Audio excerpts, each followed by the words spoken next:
Well, it's the Sunday before Christmas and I've come to my favourite corner of London, Speaker's Corner, to see if I can get some Christmas messages from the people.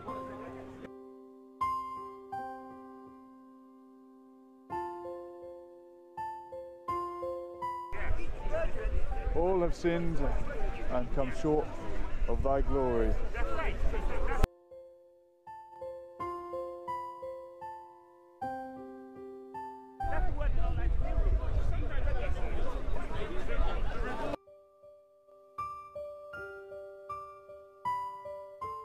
How are you doing, my friend? How are you? Assalamu alaikum. كيف الحال? الحمد لله. شفت الفيديو? Yes, yes.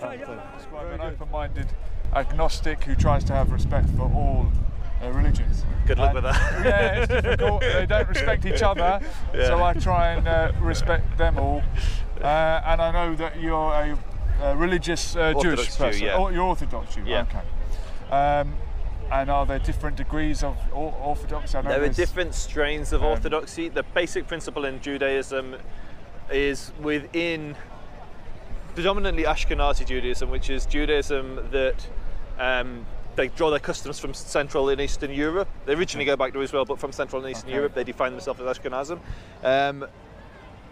They fractured into progressive movements of Judaism, which I don't like the word progressive because it suggests other things are regressive, or at least not progressing. And then there's Orthodoxy, which is the more traditional stream. Haredi is a stream of Orthodoxy. I wouldn't say it's the strong end, it's just a type of Orthodoxy. And Hasidic is another word, I know it means... So Hasidic sits under the Haredi umbrella. And some of these individuals don't serve in the army? So within Israel, yeah, the Haredi community tends not to serve in the army. Yeah. And do other Israelis begrudge them for that? And are they anti-Zionist, or are they just so busy being religious? No, it depends. So some are actively anti-Zionist. So Neturei Karta. Neturei Karta being the classic example. There's not many Neturei Karta in London. There's about 8 of them. In Israel, there's a few hundred. So they're a very small sect. But yeah, the Neturei Karta, some of the Yerushalmi, the Jerusalem elder Haredi sects, they're very small. They tend to live in a few communities. Are actively anti-Zionist. Most Haredim don't support the government because it's a secular government, but they're not opposed to the existence of Israel as a Jewish country. They're just opposed to the current government because it's not religious. Not Jewish enough. Yeah. Okay. So, obviously an absolute broad spectrum of opinion and ethnicity amongst the Jewish community.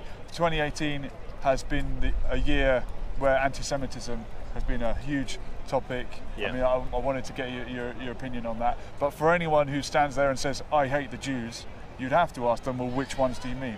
As there's such a broad, like any community, it's vastly You've hit the nail on the head. You've hit the nail. So, anti-Semites, whichever society they live in, tend to project whatever they hate onto the Jewish community.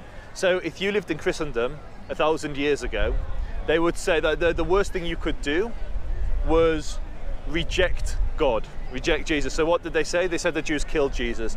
In the Muslim caliphates, the worst thing you could do was reject revelation.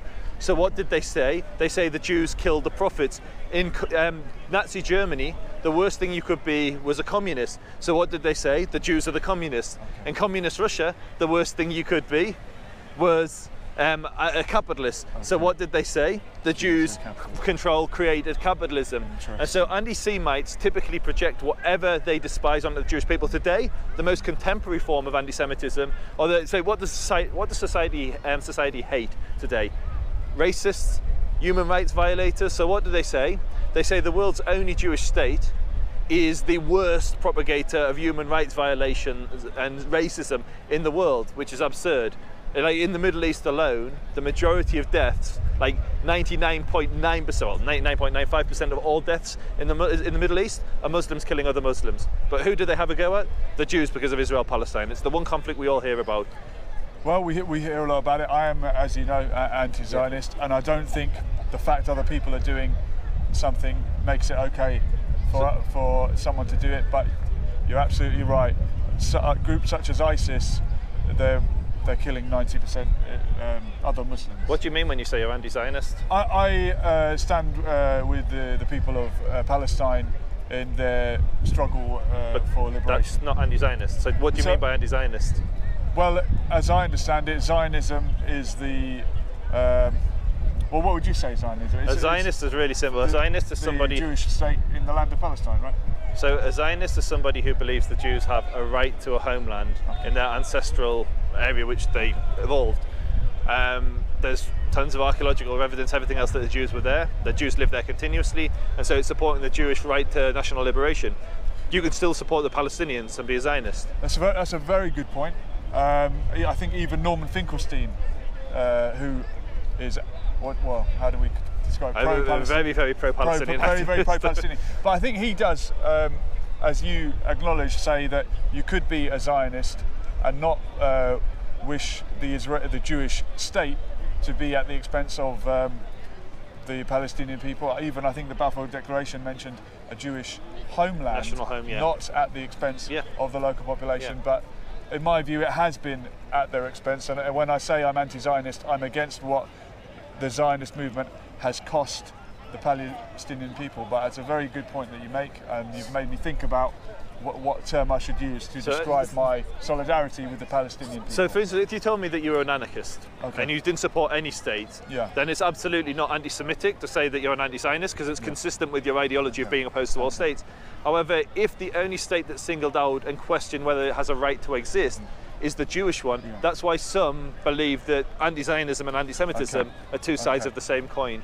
It's a very good point. I mean, I think I've gravitated towards the term anti-Zionist to differentiate myself from an anti-Semite, because there are certainly people that hate Israel because Israel is Jewish. I think a nicer way of saying it, stand with them. A nicer way to say it is I'm pro-Palestinian. There's nothing wrong with being pro-Palestinian. You're not anti-people then. Like ideologies like socialism, whatever they are, which create a category of people, Nazism, which are bad people, tend to be dangerous ideologies.